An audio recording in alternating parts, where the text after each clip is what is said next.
Hi, I'm Laura from Jimmy Bean's Wool, and this is Miguel from Misti Alpaca, and we are touching and feeling the Misti Alpaca chunky, so both the hand-painted and the solid colors. And Miguel has graciously offered to explain to us this dyed to the stitch concept, which I don't think anybody else does. Can you, explain to me what your goals were, or what you guys were doing, or what's... Yeah, when we created our own dye studio in Peru, we wanted to do a very special hand paints. And first of all, we wanted to have great colors, but we also didn't want any pooling at all. So we created the dye to the stitch. We call it dye to the stitch because in this yarn, the chunky, when we use this, every single stitch here is a different color. This particular color is called red rubber. It has over 50 colors, and when we put the transitions in between two colors, it becomes almost like 80 colors in one skein of yarn. So if you see here, you would see that there's every single stitch is a different color, and that's why we call it dye to the stitch. There are 50 colors? In this one, there's particularly 50. There are some that has 40, some that have 30 colors. Wow, doesn't that take a long time to dye?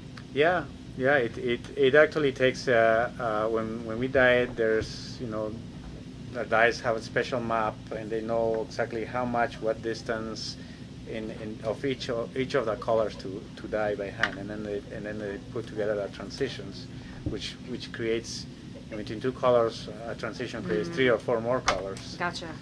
And who comes up with, like, the maps? Do your girls do that? Yeah, we have our designers, and so we normally want to come up with 5 or 6 new colors every year, but we produce around 15 to 20, and out of those we select only 4 or 5. We start with the solids, and these are our chunky solids, and these are the new color trends, and then from those we start creating the hand paints as well, that will actually, we'll add new colors too, but they will also complement the colors of the season. So you pick the solids, you personally, yes. Right? I picked. I have help from my wife, from our Your daughter. clients, from my daughter, but I personally send the colors that we want for a year, and then from those colors, then we let our designers and the artists develop the different colorways in our hand paints. That is really, really cool. So, for example, you would see some of these colors here, but they have used some here, and right. They have mixed, and they. Wow, that's amazing. And you said you said this was red rubber. It was the very first color you guys ever developed? Red rubber, yeah. This is our very first color, and it's still one of our best sellers, and we haven't retired it since then because we kind of can't if it's your first one. I mean, that's bad luck, isn't it? Yeah. It just ended up being the best one so far. That is so cool. And then, just real quick, so this is 100% baby alpaca. I mean, it's pretty soft, right? Yes, yeah. This is a chunky yarn. Yeah, the baby alpaca by itself is a very soft yarn, and we actually, when we designed this yarn, we wanted to be not to have a lot of twist, to be very lofty, and when we dye it, we actually we do a little bit of we dye it, and then we put it on the sun, and it dries in the sun, and at that point it looks a little bit flat, but then it recovers very quickly, and then we steam it a little bit, so it actually comes back and with a body and that you can see here. That is so cool. And do these? I mean, is this yarn literally from one of the alpacas on your family's ranch? Well, it could or not. You get some extra? Yeah, we get, but only about 10% of the fiber qualifies as baby alpaca. So in order to have the amount of yarn of baby alpaca we have, it has to come from many other places as well. Okay, I see. Wow, that's really cool. What do you guys do with the rest of the alpaca? The adult, the non-baby.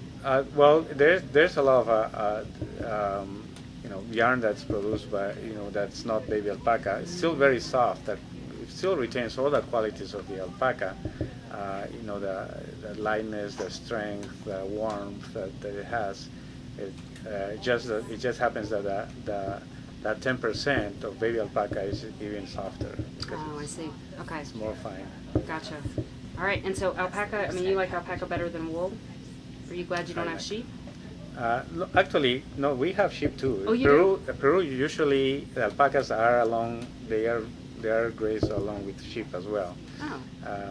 It just happened in my family. They have more alpacas than sheep.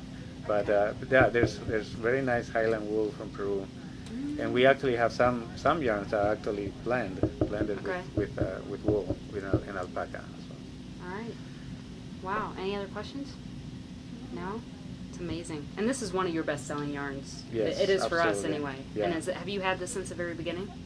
The chunky? The solids, we started with solids, chunky, and then a couple years later we actually wanted to add the hand paints, and we actually didn't find a place that could do what we were looking, so that's why we created our own, and we started doing our own hand paints in Peru.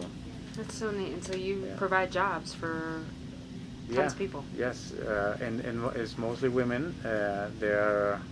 We have about 25 dyers in Peru, and all of them are women. I'm actually the only guy, and I think our driver over there is also. Do you have a dog?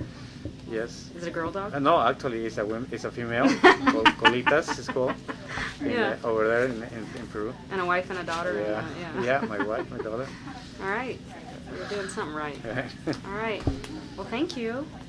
Thank you very All right, much. Thank thanks, you guys. for having us.